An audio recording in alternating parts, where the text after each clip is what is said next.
Ok, bonjour à tous. Là, on va faire une vidéo pour répondre à Hubert Reeves sur sa tirade sur les créationnistes et sur sa réponse par rapport à ce qu'il pense des créationnistes.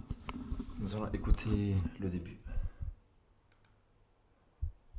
Ce sont des gens qui pensent, Ah ouais, ce début. les créationnistes, ce sont des gens qui pensent qu'il faut prendre au pied de la lettre les enseignements de la Bible. Ok, les créationnistes. Donc déjà, il faut savoir que toute la science moderne a été créée par des gens qui s'appellent créationnistes, que ce soit Gregor Mendel,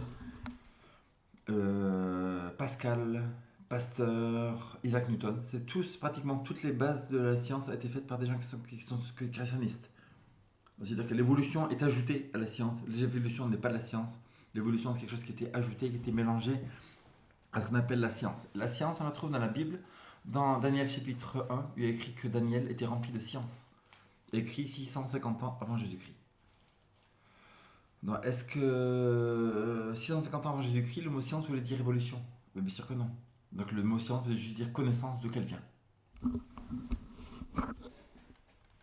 C'est-à-dire croire que la Bible écrit des vérités précises, inconditionnelles. Après, il y a deux choses. C'est où la Bible vient de Dieu, où la Bible a été écrite par des hommes. Si la Bible a été écrite par des hommes, ça n'a pas beaucoup de valeur, comme le livre de Darwin. Le livre de Darwin est écrit par un homme, donc ça n'a pas beaucoup de valeur. Si la Bible a été écrite par Dieu, donc ça c'est important, parce que tout le monde sur la terre sera jugé par ce livre. Le fait qu'on ne croit pas que la Bible vient de Dieu ne fait pas en sorte que la Bible n'a pas été écrite par Dieu, n'est-ce pas? Si vous vivez dans une ville, vous vivez à Paris, et il y a un tsunami qui arrive dans 3 jours. Est-ce que le fait que vous ne croyez pas que dans le tsunami va faire en sorte que le tsunami ne vienne pas à Paris? Non. Le tsunami viendra, quoi que vous croyez ou vous ne croyez pas. Et c'est pareil par la parole de Dieu. Alors qu'aujourd'hui, on a plutôt tendance à penser que la Bible et les autres livres saints des religions ne sont pas des livres de science, mais ce sont Donc des on a livres. plutôt tendance à penser. De ça vient donc la conclusion vient du cerveau humain. On sait très bien que la pensée ou l'opinion personnelle n'a aucune preuve par rapport à la vérité, parce que la plupart des pensées qu'on a elles sont erronées. C'est-à-dire qu'on peut penser quelque chose, on se trompe, parce qu'on juge par l'apparence. Si je te dis que tu préfères le bleu ou le rouge, c'est une opinion personnelle. Mais si je te dis, est-ce que l'univers a été créé par Dieu, ou par le hasard, ou par l'évolution, il n'y a qu'une des deux réponses qui est plausible. Des livres de sagesse. C'est-à-dire qu'on parle par analogie, on donne, on donne des renseignements et surtout on donne des modes de vie. Que ce soit qu'on parle de la Bible ou du Coran des livres des bouddhistes, ce sont plutôt des livres de sagesse que des livres de science.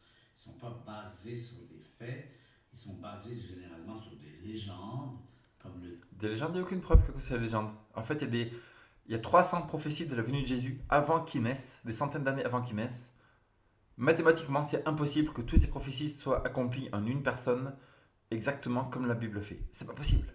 Il y a des centaines de prophéties. Le mot Cyrus a été mis dans la parole de Dieu 150 ans avant qu'il naisse.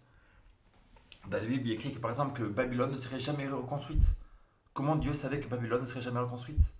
Et des centaines de prophéties comme ça. Ça ne peut venir que de Dieu.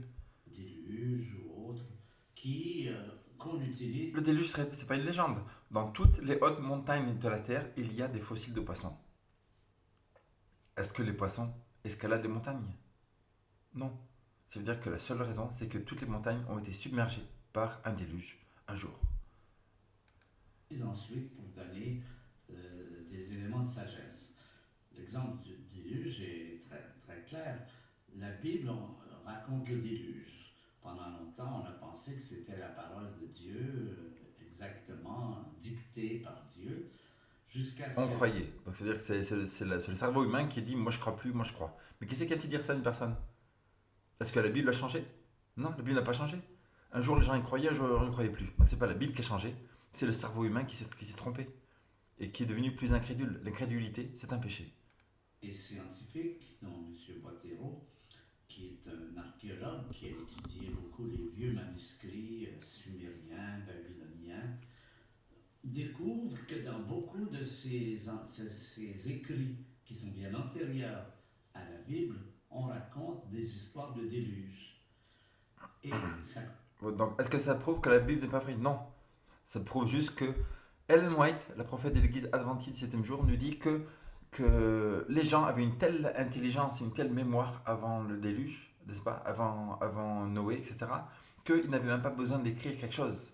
Tout ce qu'on disait, ils se souvenaient parfaitement de tout ce qui a été dit.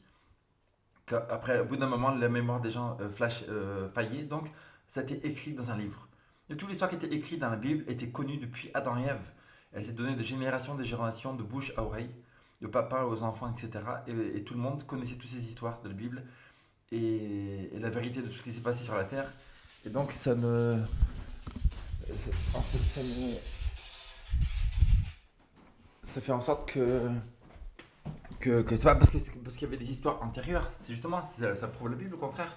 Ça prouve que toutes les nations de la Terre ont une histoire de déluge, que ce soit les Indiens en Amérique du Sud, en Amérique centrale, les Chinois, les Japonais, les Russes, les Australiens, les Canadiens, partout, il y a des histoires du déluge. Ça prouve que la Bible est vraie. Et le fait qu'il soit écrit avant la Bible n'enlève pas la véracité de la parole de Dieu, c'est juste que la Bible était écrite après les histoires.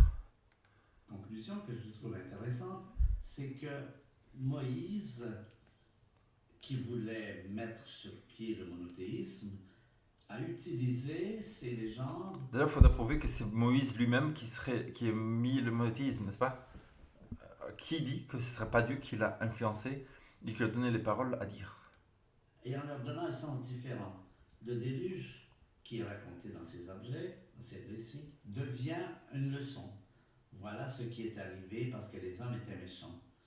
Donc je pense Et c'est une leçon, oui, car c'est la même chose va arriver bientôt à cause de la méchanceté de la terre. plutôt comme ça qu'il faut prendre les livres religieux. Ce sont des livres de sagesse pour dire comment vivre. Et puis, quelle importance que le monde a été créé en 7 jours ou en 15 milliards d'années. Très important. Ça veut dire que si l'homme est apparu des millions d'années et qu'Adam et Ève il serait apparu il y a 6000 ans, ça veut dire que le péché, la souffrance serait arrivée avant le péché. Et ça prouve que Dieu serait une personne cruelle qui aurait fait souffrir des animaux qui se mangeaient entre eux, qui avaient des maladies et tout, avant que Adam et Ève pêchent. Ça veut dire que la mort et la souffrance seraient survenues avant Adam et Ève. Ce n'est pas biblique, c'est pas normal. Ça fait que Dieu serait une personne cruelle. Les leçons de la Bible, qui est aimez-vous les uns les autres, ne sont pas influencées par cette différence entre les deux. Donc les créationnistes veulent, pour des raisons qui leur appartiennent et que je ne connais pas, insistent. Qui leur appartiennent. Ça veut dire que les créationnistes, ils existent depuis l'origine de la Terre, depuis 6000 ans. Les évolutionnistes, ils existent depuis Darwin seulement, pratiquement en grande majorité. Donc notre croyance, elle remonte largement plus avant l'évolution. Et il y a une nouvelle théorie qui s'appelle l'évolution. Donc c'est aux évolutionnistes de prouver leur théorie parce qu'elle est nouvelle. Et numéro 2, parce qu'ils sont en minorité. Il y a 1 milliard de catholiques, 1,5 milliard de chrétiens, 1 milliard de musulmans. La grande majorité des gens sur la Terre sont créationnistes. Et les évolutionnistes ne sont que quelques millions. Donc ils sont en minorité, c'est à eux de prouver pourquoi les gens sur la Terre devraient croire dans cette fausse théorie. Interprétation intégrale de la Bible et voilà ce que je peux voir. Alors, il y a des raisons politiques, bien sûr, il y a une tendance. Dieu qu'une raison politique. Dieu, quand il a fait écrire la Bible, avant que la Terre ait été créée, il n'y a pas de politique du tout. À laisser croire que Par contre, Darwin était ami avec le Club X et Huxley. Le Club X était 9 personnes qui dirigeaient la science en Angleterre. Et là, il y avait un but politique pour démoraliser les peuples sur la Terre. La science moderne a débauché la jeunesse. Ah, totalement. Qu'il y a une relation entre Darwin et l'anticonception. Ce sont des réactions morales, des réactions moralisantes de gens qui disent dans le bon vieux temps, avant qu'on parle de Darwin, les êtres humains étaient plus sages, aujourd'hui c'est la débauche, et puis donc on va donner à la science un rôle de justement dans. Ah oui, totalement. Les gens sont devenus fous maintenant. Ils vont croire dans leur opinion personnelle. Mon opinion, moi, elle compte. Moi, ce que je pense, tout ça. Mais qu'est-ce qu'on a à faire de ton opinion? Pourquoi une opinion sera plus forte qu'une autre? Pour prouver un point, il faut avoir des preuves irréfutables, comme l'évolution n'a pas de preuves du tout. Il n'y a pas de preuves de millions d'années. Il n'y a pas de preuves, il y a des oiseaux ici. Il et des oiseaux. Les oiseaux ne sont pas transformés en aigles, c'est des pigeons. Les pigeons ne sont pas transformés en aigles, n'est-ce pas? C'est toujours des pigeons, toujours qui viennent ici. Et sûrement depuis des milliers d'années, les pigeons ici sont toujours des pigeons. Donc il n'y a pas de preuve du tout de l'évolution. Et les gens, la folie des gens égoïstes, violents, menteurs, voleurs, arrogants, c'est la folie complète. Les gens sont devenus totalement fous. Quand on enlève la parole de Dieu, on fait en sorte que les générations sont totalement folles, comme on voit aujourd'hui. Parle de cela. Et donc, on va vouloir retourner, c'est une sorte de comportement passéiste. On va retourner au passé où tout était bien, où les églises étaient pleines le dimanche. Et pour cela, on va imposer d'interpréter la Bible d'une façon absolument littérale. Je pense que c'est cette décision d'ignorer ce que la science nous a enseigné pour conserver des moralités, entre guillemets, publiques. Et ça, je pense que c'est une erreur au départ. On doit intégrer dans notre réflexion les éléments qui ont été apportés par la science. La science, l'évolution. Donc on va intégrer la science, l'évolution. Néanmoins, il n'y a aucune preuve pour l'évolution. Donc on ne peut pas intégrer quelque chose qui n'est pas prouvé. Donc voilà. Donc l'évolution, c'est millions d'années, le Pangée, c'est la transition d'espèce à espèce. Tout ça, il n'y a pas de preuve du tout que ces choses ont existé. Si l'évolution est vraie, disons qu'on a un téléphone. Est-ce que ce téléphone aurait pu sortir par hasard? Non.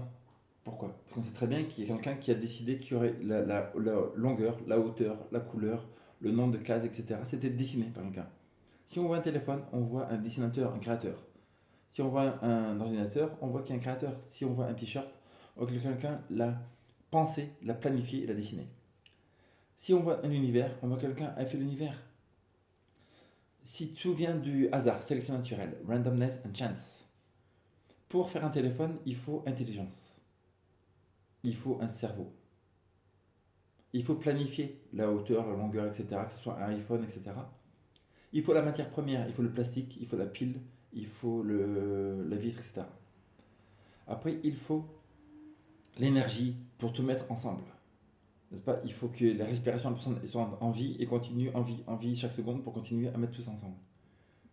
Juste pour un téléphone, il faut tout ça. Que tout l'univers vienne d'un procédé de sélection naturelle, est-ce qu'elle a un cerveau? On n'a pas de cerveau. Est-ce qu'elle a de l'intelligence? Elle n'a pas d'intelligence. Est-ce qu'elle peut planifier? Elle ne peut pas planifier quoi que ce soit.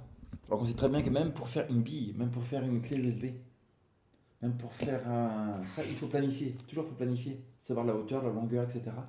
Et que tout l'univers vienne d'un pouvoir qui n'a pas de planification, ce n'est pas possible. Parce que pour faire quelque chose, il faut déjà le savoir avant, le voir dans la tête, pour savoir comment ça va être avant que ça arrive. Pour faire un téléphone, il faut le voir dans la tête et s'imaginer et commencer à le planifier pour avoir le produit final.